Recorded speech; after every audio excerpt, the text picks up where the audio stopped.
I want to give all praise and glory to Yahweh Bahasham, Yahweh Shai Bahasham Ha Rakah Kwadash, double honors unto our apostle elders, which rule great millstone well, and shalom to the hopeful elect of the nation of Israel. May you endure unto the end. Shalom wa abba. So this is just to make the point that we have a sure word of prophecy, and you know it through history. It says in 2 Peter 1 verse 19, we have also a more sure word of prophecy, whereunto ye do well that ye take heed, as unto a light that shineth in a dark place until the day dawn and the day star arise in your hearts, that we're illuminated, all right? And eventually we're going to be delivered according to this word of prophecy, all right? And I'm going to show you an example of the sure word of prophecy. So here you have in 1938, it says the Spanish Civil War. When you go into the Spanish Civil War, it's not talking about Mexicans, all right? It goes into location, Spain, Morocco, Western Sahara, and Guinea, all right? I don't know how to say this word, Guinea. Let me see if they have it on here, how to say it.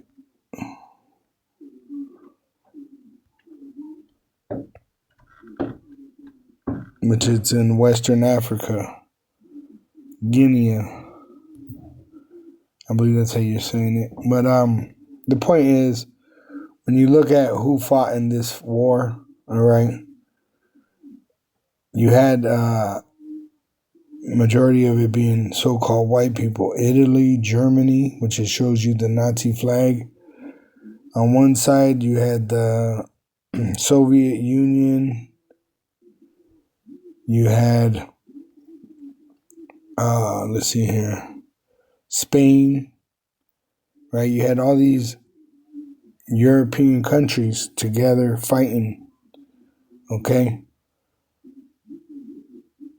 So why wasn't this a world war when you could see all these countries fighting? The Spanish, the Italian, the German, the so-called Russian, but you know the American was involved, all right?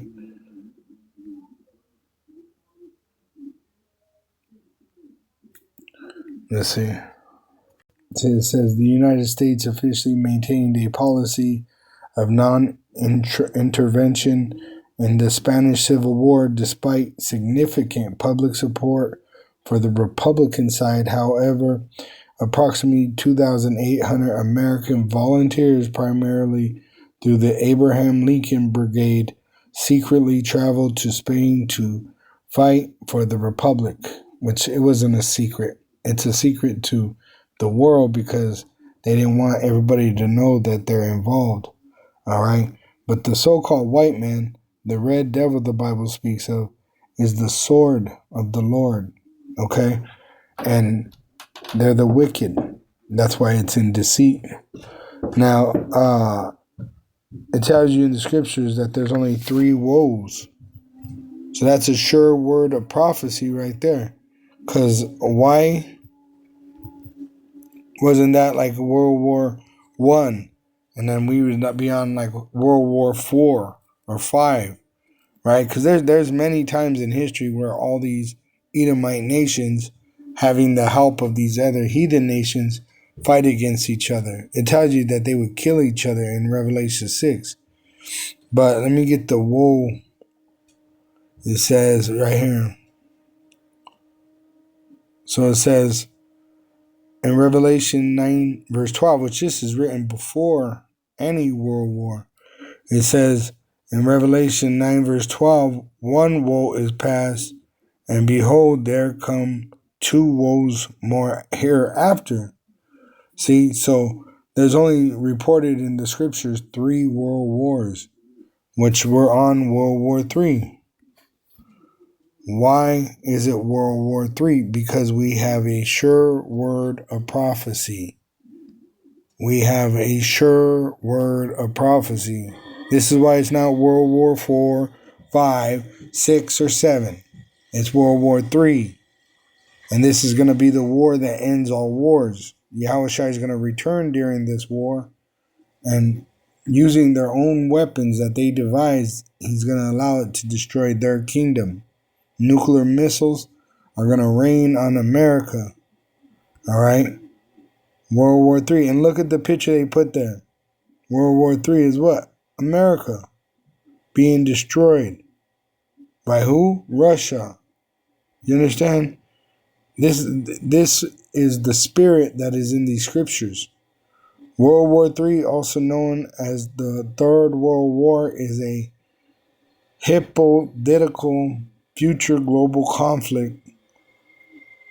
Hypothetical. Let's see what that is.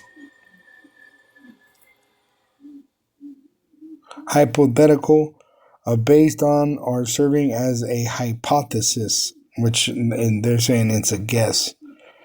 But it's fact. All right? It's fact. World War III is the end of the Edomites' kingdom and the end of the heathens' reign. All right. It says in 2 Ezra 16, verse 1, woe be unto thee, Babylon and Asia. Woe be unto thee, Egypt and Syria.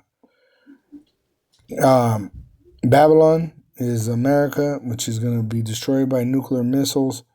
And then the land of Israel, which is between Egypt and Syria, which is on the continent of Asia, is going to be burnt up with fire, chariot fire, so-called UFOs. The Lord's going to mount the army of Edom, the so-called white race. He's going to gather all these troops into the valley of Jehoshaphat, the world's armies. And when Yahushua returns, he's going to mount them there. It says, gird up yourselves with cloths. And that's what I was thinking when I was watching Vance, J.D. Vance, giving his speech. You know, he was pretty much begging them, trying to tell them, you know, you can see, he even said America is degrading. And so they're running into a losing battle. All those cadets, they're going to be destroyed with the Edomite, the so-called white race. He's going to lose. His kingdom's going to be destroyed, America, and all his army, just like Pharaoh in the time of Egypt. All right, gird up yourselves with cloths of sack and hair. Bewail your children. Be sorry, for your destruction is at hand, which they're not going to be sorry. All right, they're going to harden. Their hearts are going to harden, and they're going to persecute us for this testimony. But the Lord's going to shorten the days for the elect's sake, or no flesh would be saved. But with that, shalom to the elect, wa ababa.